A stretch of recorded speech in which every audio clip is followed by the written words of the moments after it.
Cancer Healer Center, a new beginning. SLBCలో కొనసాగుతున్న rescue operation షిఫ్ట్ల వారీగా సహాయక చర్యలు రంగంలోకి దిగిన విశాఖ నేవీ టీం. ప్రమాద తీవ్రత భయంకరంగా ఉంది. మిషనరీ లోపలికెళ్లే అవకాశం లేదన్న జూపల్లి. ప్రస్తుత పరిస్థితిని సీఎంకు వివరిస్తామన్న ఉత్తమ్.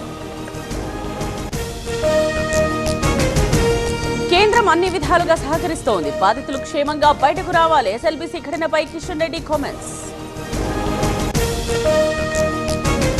ఈ రోజు నుంచి ఏపీ అసెంబ్లీ బడ్జెట్ సమరం. సమావేశాలకు హాజరవుతున్న జగన్ అండ్ టీం. భద్రతపై సీఎస్ డీజీపీకి స్పీకర్ సూచనలు. ప్రజల పక్షాన పోరాడేందుకు అసెంబ్లీకి ప్రతిపక్ష హోదా ఇవ్వకుండా అవమానిస్తున్నారు. సమస్యలపై నిలదీస్తామన్న వైవి సుబ్బారెడ్డి. ప్రజల గొంతుని అసెంబ్లీలో వినిపిద్దాం. జనం ఆకాంక్షల్ని చట్టసభల్లో చర్చిద్దాం. భాష మాత్రం హుందాగా ఉండాలన్న పవన్. హైదరాబాద్ కూకట్పల్లిలో అగ్ని ప్రమాదం. షార్ట్ సర్క్యూట్ తో పేపర్ ప్లేట్ పరిశ్రమలో మంటలు. 2 ఫైర్ ఇంజిన్లతో ఆర్పిన అగ్నిమాపక సిబ్బంది. 9 నెలల్లోనే ప్రభుత్వంపై వ్యతిరేకత. చంద్రబాబు అధికారంలో ఉంటే కరువు వస్తుంది. డ్రామాల అడ్డం మానుకోవాలన్న అంబటి. నష్టాల నుండి స్టీల్ ప్లాంట్ బయటపడుతుంది. జూలై నాటికి 3వ బ్లాస్ట్ ఫర్నెస్ ప్రారంభిస్తాం. కేంద్ర మంత్రి భూపతిరాజు శ్రీనివాస్ వర్మ కామెంట్స్. కూటమి ప్రభుత్వం విశ్వాసం కోల్పోయింది. గ్రూప్ 2 అభ్యర్థుల్ని మోసం చేశారు. ప్రజల పక్షాన వైసీపీ నిలబడుతుందన్న కన్నబాబు. కాకినాడలో మరోసారి రేషన్ బియ్యం కలకలం. పోర్ట్ సమీపంలో 4 లారీలు సీజ్. 92 మెట్రిక్ టన్నుల రైస్ స్వాధీనం.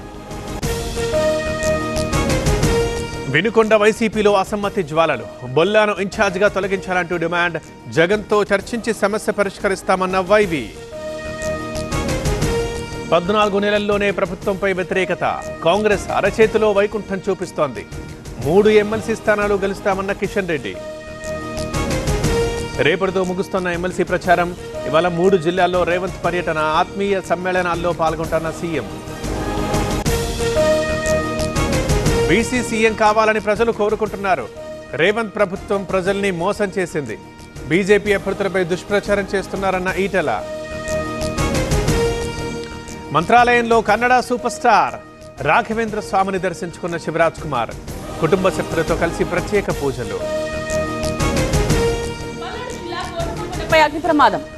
పల్నాడు జిల్లా కోటప్పకొండపై అగ్ని ప్రమాదం. పాత కోటేశ్వర స్వామి మార్గంలో మంటలు ఆర్పేస్తున్న ఫైర్ సిబ్బంది.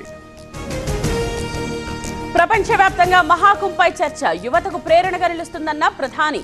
కొందరు హిందూ ధర్మాన్ని అవమానించారని ఆగ్రహం. ఇవాళ పీఎం కిసాన్ నిధుల విడుదల. బీహార్లో రిలీజ్ చేయనున్న ప్రధాని. రైతుల ఖాతాల్లో 2000 చొప్పున జమ. ఈ రోజు నుంచి ఢిల్లీ అసెంబ్లీ సమావేశాలు. విపక్ష నేతగా అతిశి. కాగ్ నివేదికను బయటపెట్టాలన్న ఆప్. విరాట్ కోహ్లీ మరో రికార్డ్. వన్డేల్లో 14,000 పరుగులు పూర్తి. అత్యధిక పరుగుల జాబితాలో 3వ స్థానం.